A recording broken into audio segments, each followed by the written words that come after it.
Hey everyone, I hope you're well.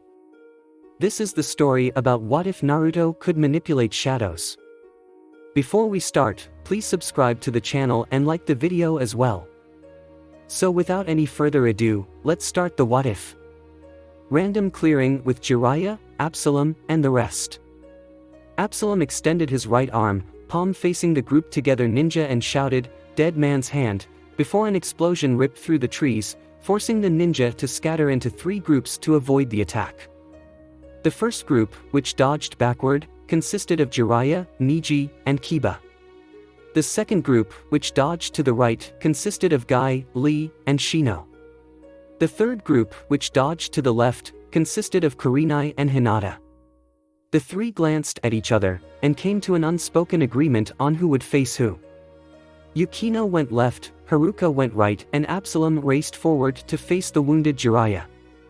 Haruka dashed through the foliage, eventually facing the three ninja before her, the two in spandex and the Aburame. She was concentrating on the fight, but she was more worried as to how the group managed to get the drop on them. She could understand Yukino and Absalom not finding them. Absalom is a fighter, not a tracker, and Yukino was devoting her attention to surveying other areas. She wasn't paying attention to what was happening nearby, but she was on her guard, and pretty good when it came to sensing chakra signatures. Then she felt around a bit and found an oddity. The chakra signatures of her three opponents were farther away from her than they were physically, by a long way. Then Haruka got it. It must have been some kind of genjutsu. Not cast at a target but used as a defense by casting it around a person or group in order to make it seem as something different. In this case it manipulated the concept of distance, making it seem that their chakra signatures were coming from somewhere else so that they couldn't be easily located. She went through two hand seals and muttered, "Kai." Surely enough, the chakra signatures of her three opponents vanished, only to reappear around the trio of Konoha ninja. She drew a kunai and frowned a bit. That genjutsu, while easy to break once you knew what was going on, was still a powerful piece of work, very complex and difficult to pull off. There must have been a genjutsu specialist among the enemies, though she wasn't sure who it was. It was guaranteed to be one of the two jonin, since Jiraiya wasn't much for genjutsu, so that gave her a 50% chance at having to fight a powerful genjutsu specialist. Then she examined her enemies again, all three in varying taijutsu stances, waiting for her to make the first move. The jonin here didn't seem the genjutsu type. Then she smiled widely, unnerving the two genin and making the jonin worry a bit. Haruka thought to herself, if that red-eyed woman was a genjutsu user, she's a goner with Yukino as her opponent. Those two don't have a chance. It will be fun to watch though, but it won't last long, so I'll have to end this quick. Then she vanished in a flash of speed, appearing beside the spandex-clad genin, who was surprised at her speed as she attempted to bury a kunai into the boy's neck, only for it to be prevented by the jonin grabbing her arm, moving to protect his student at the last moment. Guy tried to end the fight quickly with a powerful punch to the jaw, but the figure in his hands only dissolved into mud when the blow struck. It was Atsuchi Bunshin. Haruka smiled in the nearby trees. This battle could get interesting. With Yukino. Yukino was facing against the two Kunoichi, Kurenai, and the young Hyuga heiress. She had already dispelled the genjutsu that made it difficult to pinpoint their chakra signatures. It was pretty good, she had to admit, but it was still far inferior to some of the ones that she had come up with in the past. She wanted to get this done quickly. The sooner she finished these two off, the sooner she could go and give Haruka her assistance should she need it. She could tell that the woman was a genjutsu specialist of some talent, but still no threat to her in the terms of illusions. The girl on the other hand had the Byakugan, which could help her pierce most genjutsu. Casting illusions would be a lot harder with her around, plus she was the weaker of the two, so she targeted Hinata first. Yukino didn't like fighting, but she would do what she had to. She took two kunai in hand and threw them straight at the genin at a fast speed. Hinata, though young and inexperienced, still had good reflexes, and managed to dodge the two knives and jumped off the branch and onto the branch of another tree. Kurenai attempted a genjutsu and soon a tree could be seen growing behind Yukino, and snaring her in its branches.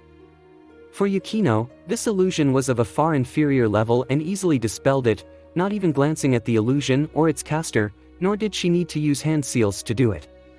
Kurenai was then made aware that her opponent had some master over genjutsu. To what extent, she didn't know. Yukino couldn't rely on genjutsu against a Hyuga, at least not fast ones, and close combat was out of the question. A single strike from the Juken would screw up her chakra coils enough to make it almost impossible to use the fine control that genjutsu required. So she had to attack with ninjutsu to neutralize the threat. Hinata grew in confidence after Naruto's defection, growing strong with the intention of tracking the boy down and bringing him home. She knew that this woman before her now knew where Naruto was.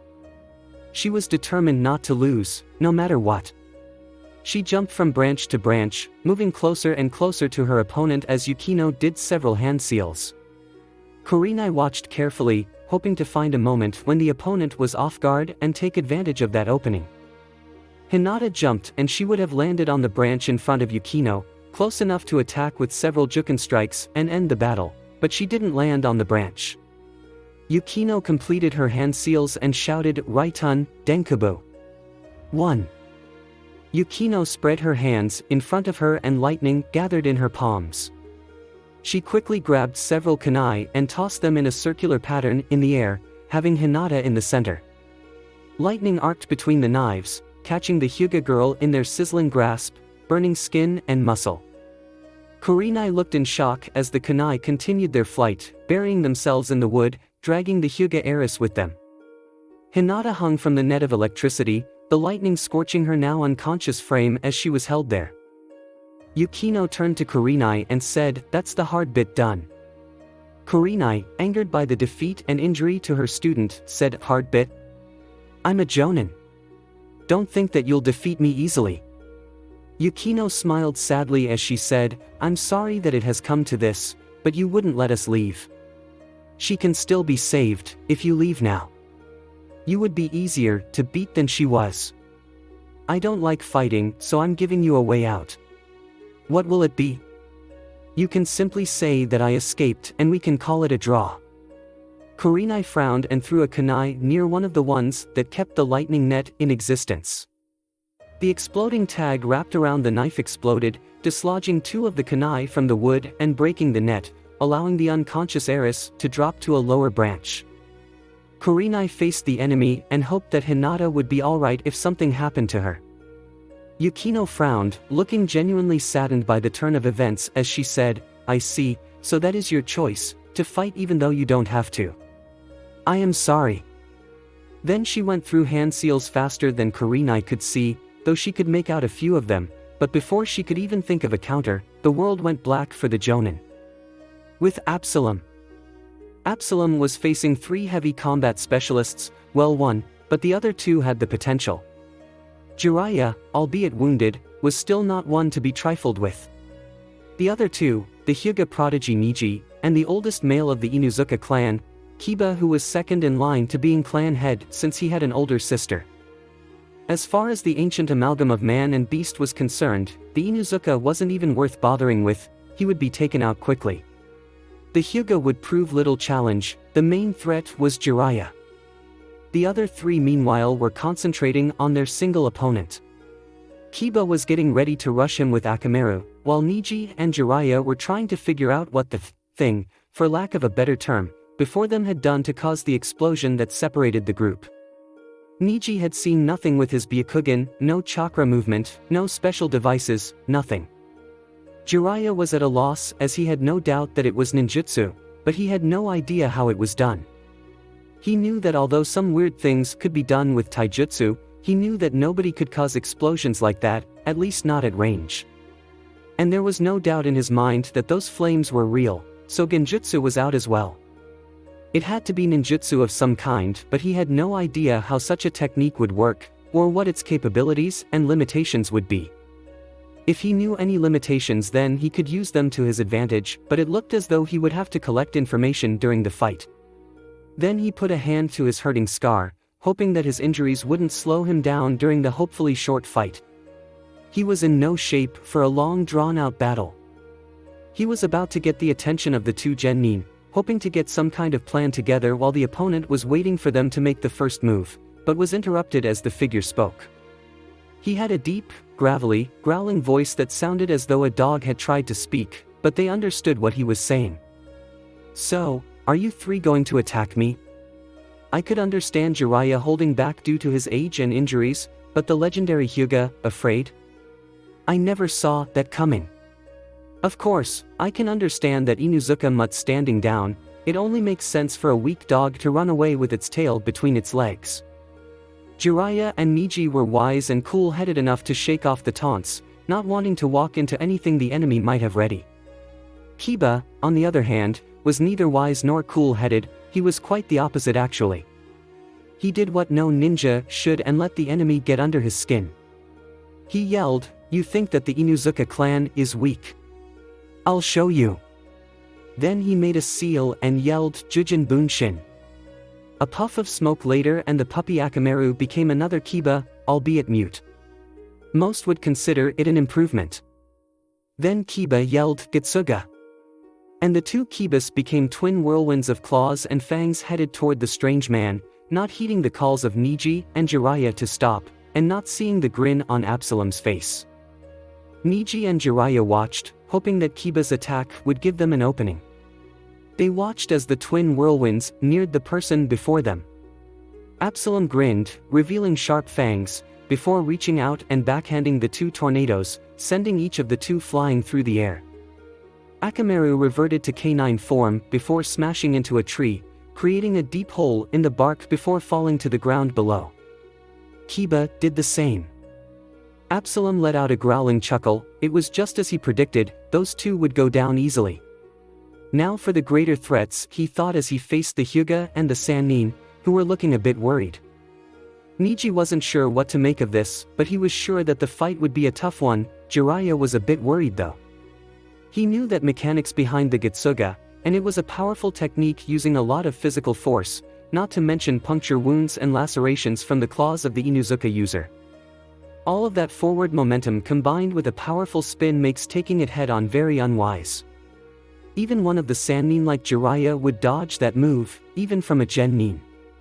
If it was from a Chunin or higher, dodging would become mandatory since a Gitsuga of that level would be hard to survive, much less deflect. The technique was one of the most powerful in an Inuzuka's arsenal of family techniques, second only to the combined transformation. It was pretty much dodge, or feel a lot of pain. Deflecting was unadvisable and extremely difficult, and this person, whoever it was, made it seem easy. This guy was physically strong in addition to having strange techniques, he was going to be quite a handful. Absalom spent a moment to look at their faces before saying, "I have heard that the eyes of a Hyuga can see anything. Let's see if that is true, shall we?" Niji and Jiraiya's eyes almost popped out of their skulls when the man vanished into thin air, simply fading out of existence before there was no indication of his presence. Jiraiya quickly said, "Niji, the Byakugan." Niji just muttered, "Already on it," as he activated the Kage Genkai of the Hyuga clan. He saw in every direction for 50 meters, through the trees, through the foliage, there was no way to hide. He saw Jiraiya easily enough, but there was no sign of the man that harmed Kiba. Niji sighed after a moment more of searching and said, "There's no sign of him, Jiraiya-sama. He must have fled." No sooner did Niji say that before he heard the man's voice from right beside him. Jiraiya and Niji looked over immediately as the voice said, "So the Hyuga eyes can't see everything, I had a feeling, but now you pay for your eyes' flaws. Kage no te." Then before either of them could do anything, something impacted into Niji's jaw and sent him flying, smashing into a tree before stopping and then dropping to the ground below. Jiraiya looked around as he heard the thing chuckle, the voice seeming to come from all around him at once. Jiraiya got into a defensive stance, crushing his urge to see if the two Genin were okay. Apparently he was right about the guy being physically strong, he was strong and insanely so. But more importantly, how was he supposed to defeat an enemy which he can't even see? With Gaara and the 4 soldiers. The 4 soldiers were following Gaara, the physically largest of the generals, searching for the trio that Naruto had sent out earlier. They had managed to find the chakra signatures of the 3 after a little searching, and they were heading there now. They could feel other chakra signatures as well, they were fighting enemies, that much was for certain, the only question was who the enemies were. Gamarra shouted to the 4 soldiers to pick up the pace, as he increased his speed. The 4 soldiers hurried to match the pace of the far superior general, who was swiftly moving from tree to tree in an effortless display of speed. Whoever they were going up against would soon be facing them as well. They were only about 10 minutes away if they kept this speed. With Haruka. Haruka was, as we all know, facing off against Guy, Lee, and Shino.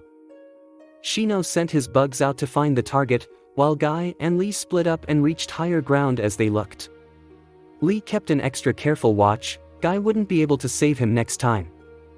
Haruka watched the 3 carefully, sizing up which one would be the best target. She pulled a string that released a trap which flung a single kunai at the Aburame from behind. Shino looked backward just in time for the knife to go into his forehead.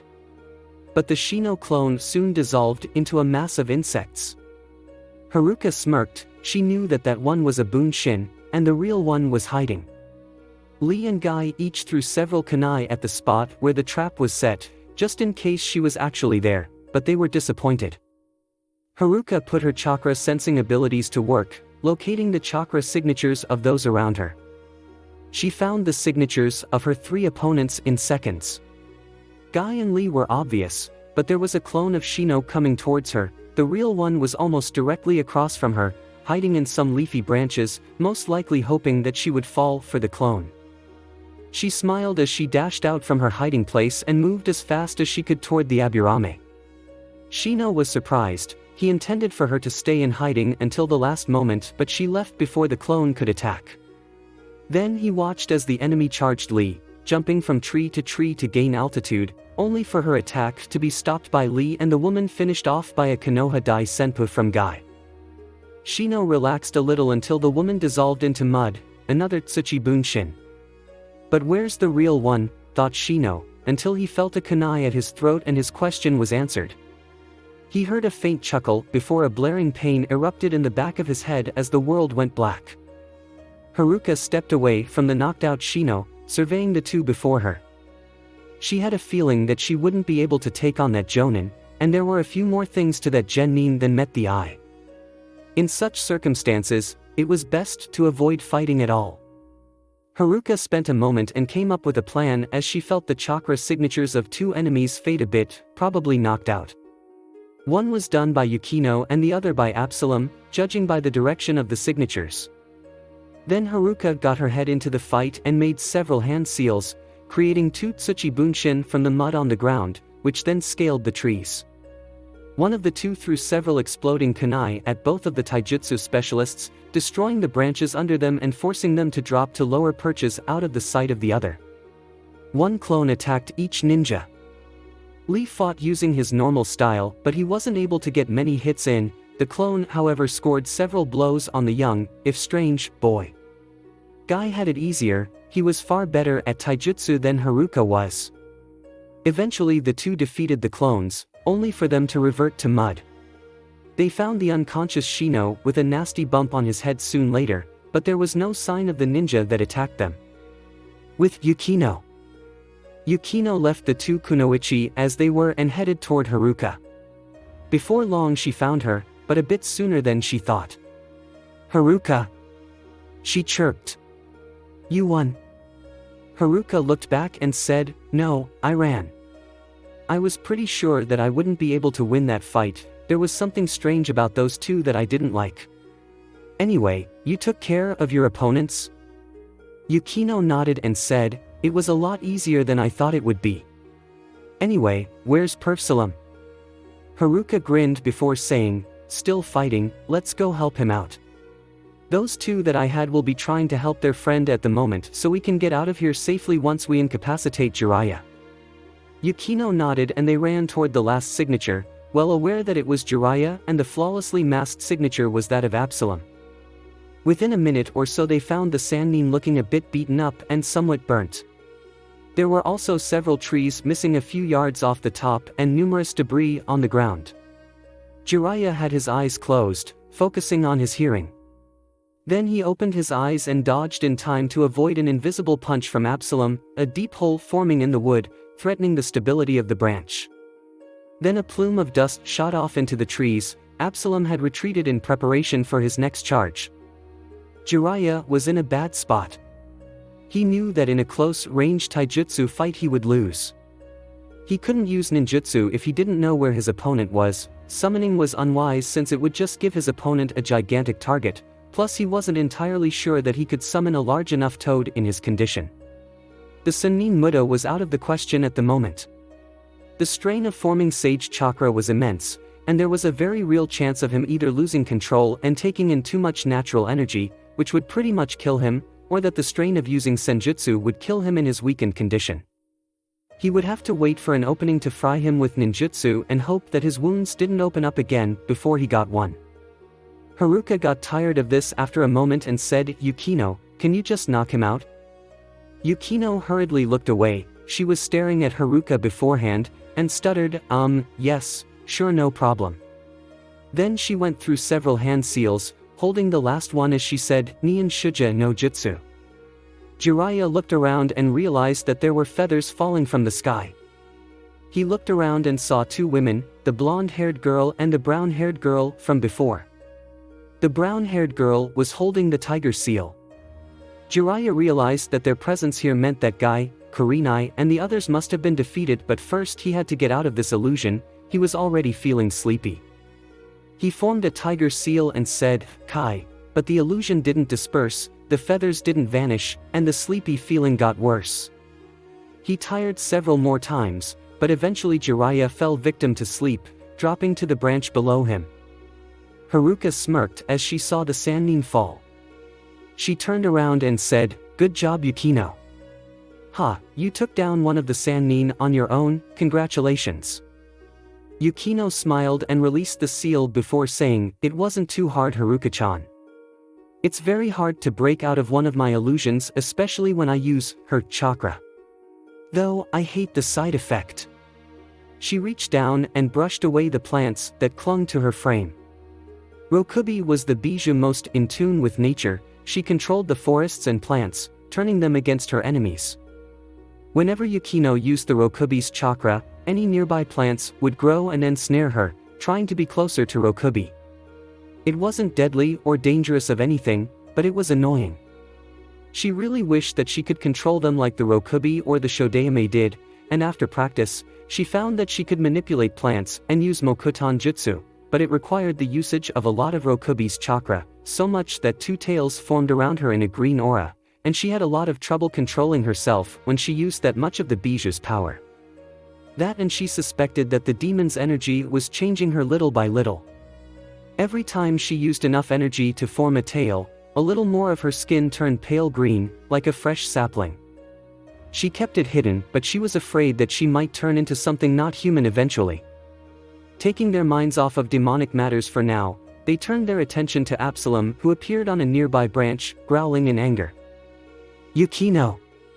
he barked. "Why did you deprive me of my opponent? I would have killed him if you didn't interfere."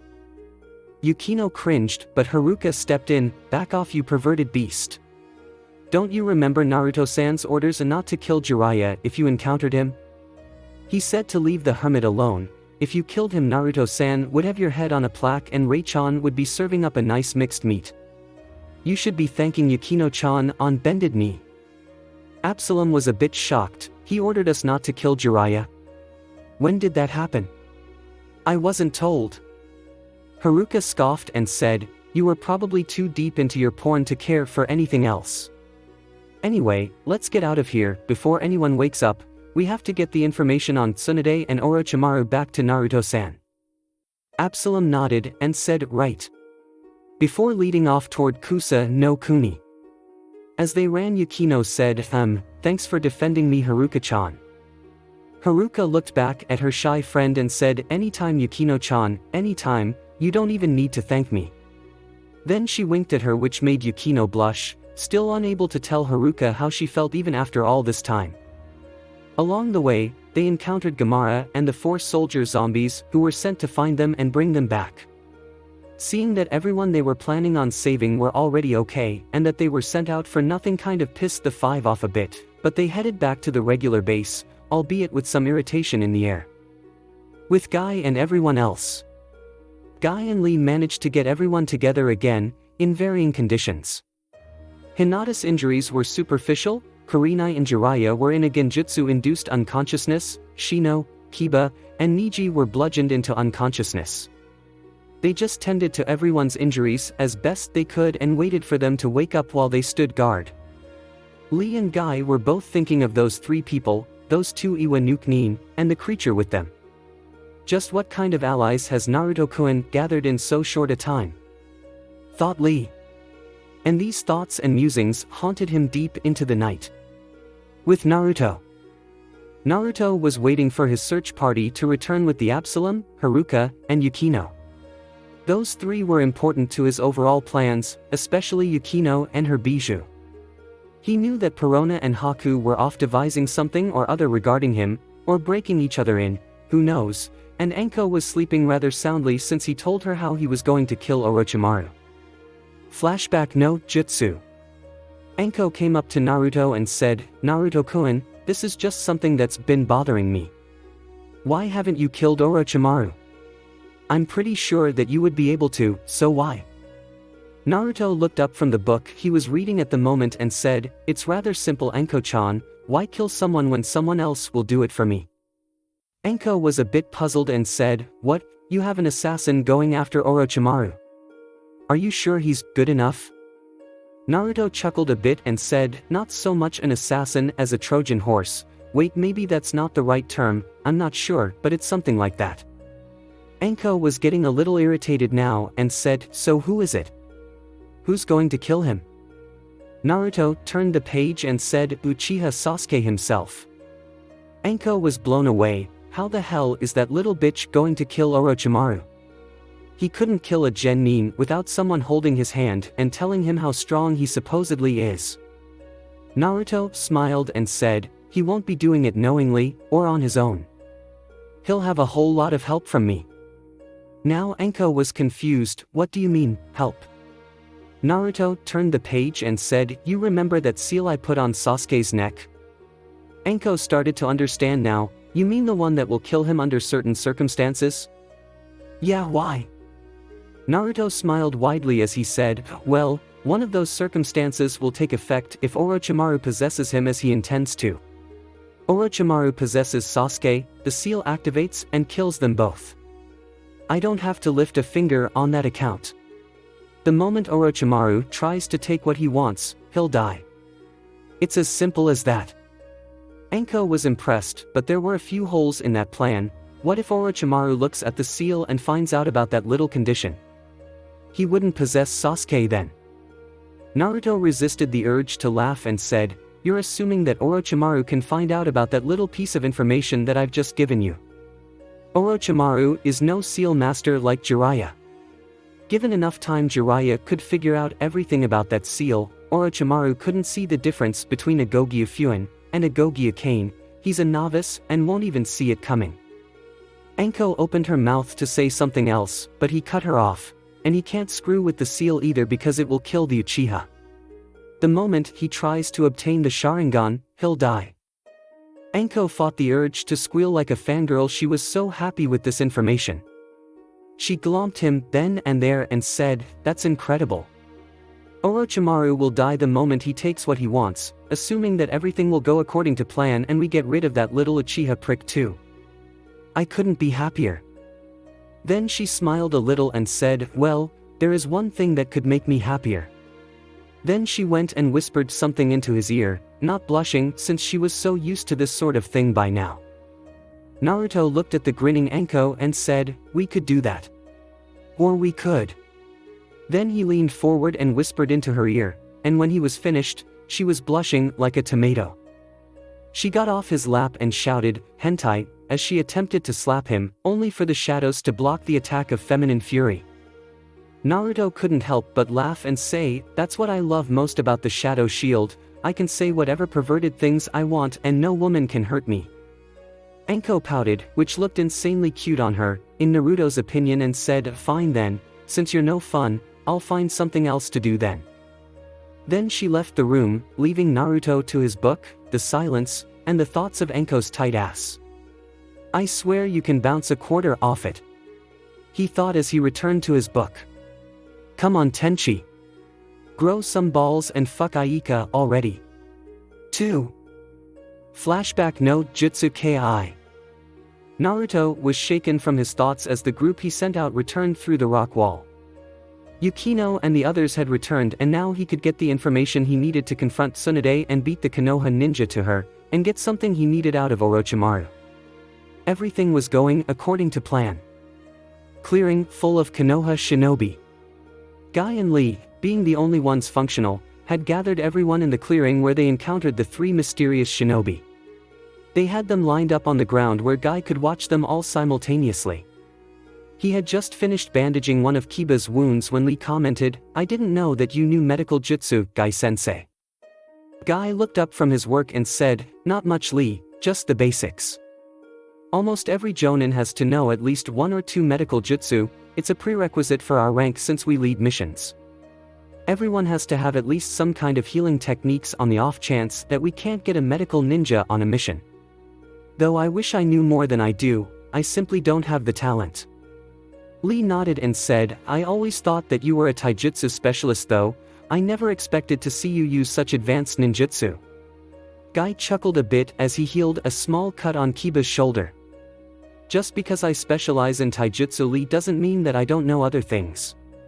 Besides, medical jutsu isn't that high level, at least not the basic stuff that jonin have to know.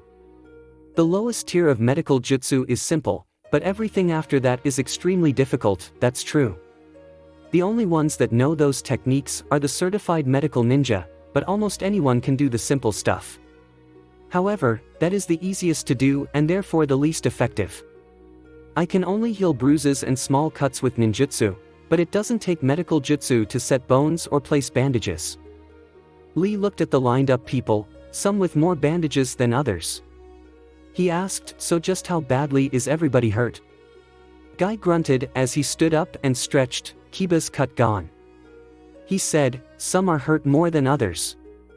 Hinata has a few burns, but it's not too bad. Whatever hit her probably could have done a lot more, but it was used to knock her out rather than hurt her. Shino only has a nasty lump on the head, though it did break the skin, maybe some kind of barb on whatever hit him. Kurenai was nailed by a genjutsu, which is surprising since she is a genjutsu specialist, but that speaks volumes about how good that other girl had to have been. I can't tell how bad she was hurt mentally, physically though, she's okay.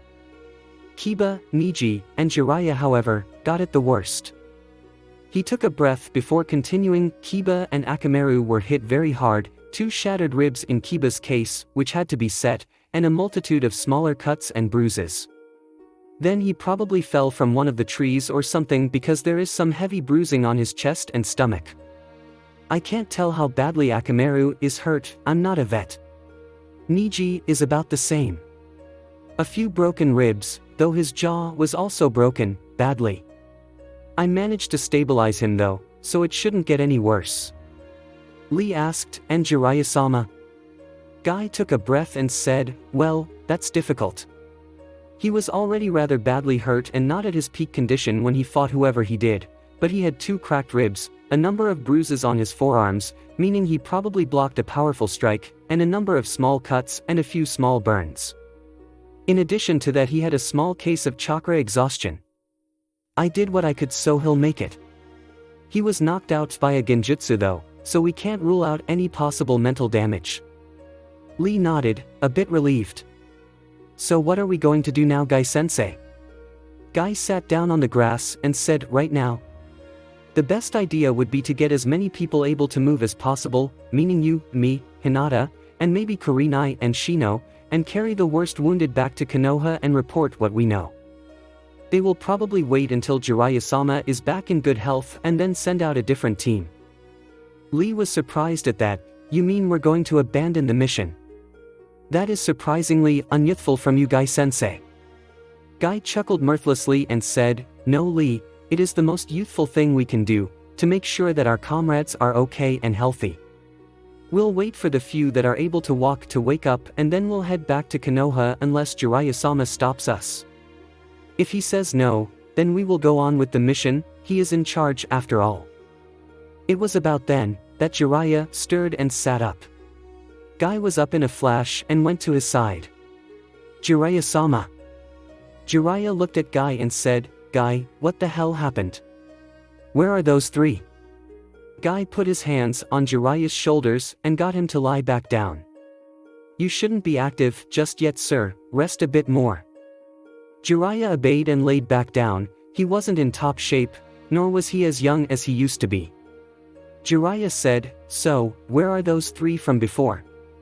What's the situation?" Guy sat down and said, "Myself and Lee are alright, but everyone else was wounded, though the severity differs from person to person." "What happened to you?" Jiraiya sighed and said, "That beast man got the better of me, that's what. If I were in top shape, I probably would have won, but taking attacks meant for the defenseless Kiba and Niji took their toll. He aimed attacks at them, knowing that I would take the hit to make sure that they weren't harmed. After a while he stopped that tactic and I was hit by a genjutsu from one of the other two, one of the girls. It was a sleeping genjutsu, nothing major. So how's everybody else? Are Kiba and Niji okay?" Guy sighed and said, "They'll live, a few bruises, a few broken bones, Niji has a broken jaw, but he'll probably be okay if we get him some help." "What are your orders, sir?" Jiraiya thought for a second before saying, "Okay, there's no way any of them are ready for fighting of any kind. I'll summon a toad large enough to get you guys back to Konoha safely. I'll continue to find Tsunade on my own." Guy was a bit surprised as he yelled, "Jiraiya-sama. You can't be serious, you are in no condition to." Jiraiya silenced him with a look and said, "Yes, I am serious, Guy. I may not be in the best of shape, but I can hold my own against most people. It may be a risk, but Konoha needs a Hokage, now. We can't let the village go any longer without a leader, and Tsunade is the only viable option. I need to find her, and convince her that she needs to come home. Do I make myself clear, Jonin?" Guy straightened and said, "Yes, sir, I apologize for my insubordination." Lee was just watching in silence as Jiraiya rose from the ground and after a moment, summoned a large toad, about half as big as Gamabunta, and said, "Okay, Guy, get everyone on his back, you will be continuing on with me." Lee spoke up, "What do I do, Jiraiya-sama?" Jiraiya looked back at the genin and said, "You will go with the injured, make sure they get back to Konoha and get help. That's all you really can do at this point. I'll write up a report about what happened and send it with you." Lee nodded and helped Guy move the injured ninja onto the toad's back. 15 minutes later, the toad was off toward Konoha, with a number of injured ninja in tow with Lee keeping a scroll well guarded.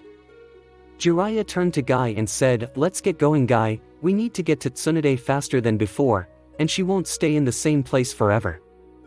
Guy just nodded and followed the Sannin to the treetops.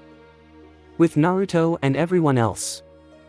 Naruto was talking with the search team he sent out, Gamara and the rest were back in their coffins. They had just finished explaining to him what happened and why they took so long to return. He was currently thinking about something when Absalom asked, "Naruto-sama, I understand that you want Jiraiya alive so that you can take his shadow, but why didn't we take him there? You ordered him not to be killed or captured, why?" Naruto looked at the beast man and said, "That's simple, I don't have anything to put his shadow in yet. Sure, there are soldier zombies, but they aren't meant for a powerful shadow like Jiraiya's. There is going to be a specific marionette built for him, and when it is complete, then we will take Jiraiya, and not a moment before." Absalom nodded in understanding and said, "So, which body is he going to inhabit? Whichever one it is sure to be a powerful general." Naruto smiled before saying, "Who said that it was a General Absalom? No, the vessel for Jiraiya's shadow is going to be quite special." Absalom was shocked by the implications of that statement. A powerful shadow like Jiraiya's inside of a special class zombie? The special zombies were going to be immense fighters, beasts of incredible destruction. You would have an engine of war strong enough to contend with a summon boss or a lesser bijou even if you put a civilian's shadow in one. But a Sannin like Jiraiya, the possibilities were immense. Then Naruto turned to Haruka and asked, "Oh, Haruka-chan, Did you use that little mixture I gave you? Yukino looked at Haruka and asked, Mixture? What is he talking about, Haruka-chan? Naruto smiled widely and said, just a little thing that hogged back and I whipped up, a really nasty little virus. I gave Haruka a small amount of it, and I was wondering if she used it. Well? Haruka smiled and said, yes, I managed to administer it to the genin known as Aburame Shino after knocking him out. He is probably on his way back to Konoha by now. Naruto's smile widened even more at the news. Yukino asked, so, what exactly is this virus going to do? Naruto just said, it's a nasty little number. I had to make it contagious, but not to the point that it would become an epidemic. I couldn't have it infecting the world now, could I?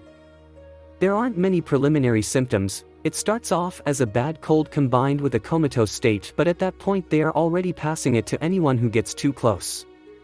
It's not as good as it would have been with a normal shinobi since clan ninja are housed in a private hospital and tended by retained doctors unless their injuries are severe, but will probably infect a large number of the Aburame clan. Yukino just asked again, just what does this virus do? Naruto smiled even more and said, well, once the preliminary symptoms are done, the person takes ill even more. The virus affects the kidneys and liver, forming toxic compounds from normal human hormones. Eventually this stops the liver from performing its necessary functions, and it starts to shut down. Soon afterward the person dies, painfully. I could have made it worse, mind you. For example, the virus is very weak airborne, so only people within 2 or 3 feet of the person will catch it, and it is only contagious in the preliminary stages, when the person is asleep, which only lasts for a few days. After that it isn't contagious at all, but it is still fatal. There is a direct casualty rate of 15%, so multiply that by 2 or 3 and you'll get the likely number of deaths thanks to lack of care, improper treatment, dehydration, which is another of the side effects. It's quite nasty. Then, even if the person survives and the virus runs its course, there is another side effect of tendon ruptures, so anyone who catches it and survives will probably be crippled for the rest of their lives. It's not something that you want to have to get away from school. The 3 of them were shocked. It was quite a deadly concoction. Naruto continued, the incubation period is about a week, so dear Mr. Aburame will fall comatose in about a week and infect people around him for about 3 days after that. It will be interesting to see what happens to his bugs. Now then, to business. We have Tsunade's location and Orochimaru's location, so I will be leaving presently. Absalom, you're coming with me, as is Ryuma and the Shodaime and Nidaime. Yukino, Haruka, if you will go get them. The pair knew a dismissal when they heard one and left to awaken the necessary undead. Absalom asked, so, what exactly are we going to do, Naruto-sama? Naruto smiled once more and said, we're going to pay a couple of Sannin a friendly visit, that's all. But I am going to do my best to make sure that Tsunade ends up dead, or undead, one of the two. Thanks for watching. I hope you guys enjoyed. If you did, comment down below and let me know. Also share this video with your friends. I have created a playlist of this what if where you guys can find all the parts. See you in the next video.